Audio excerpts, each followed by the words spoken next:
il faut distinguer les dirigeants de la communauté juive et les dirigeants sionistes. Du côté de la communauté juive, la réaction est immédiate. Dès les premiers actes antisémites de l'État nazi, il y a un appel au boycott des produits allemands qui est lancé.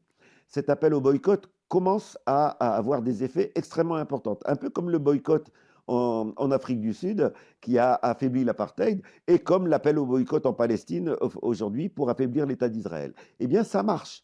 Les exportations allemandes diminuent et ils sont extrêmement inquiets sur leur capacité de tenir pour mener la guerre qu'ils prévoient. Et là, le mouvement sioniste va entrer en jeu et on va avoir des accords entre le nazisme et le sionisme pour obtenir le droit à l'immigration sous parrainage du mouvement sioniste pour les juifs aisés d'Allemagne.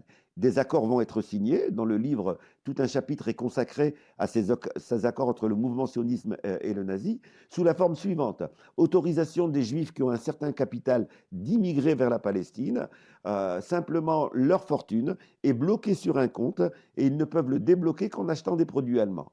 Le mouvement sioniste va donc contribuer à sauver le nazisme d'un boycott qui avait été appelé par les communautés juives du monde entier.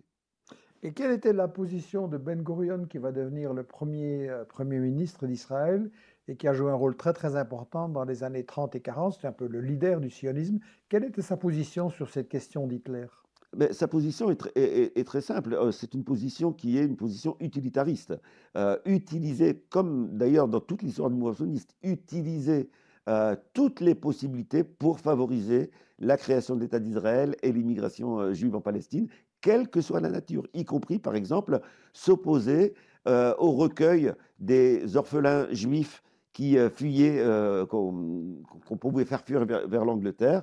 Et on a des déclarations à ce moment-là, et de Ben Gourion et d'autres, disant qu'il vaut mieux perdre des enfants juifs plutôt que de diminuer l'attrait vers la Palestine comme lieu de refuge. C'est donc pas un but humanitaire. Absolument, c'est juste de l'utilitarisme complètement inhumain.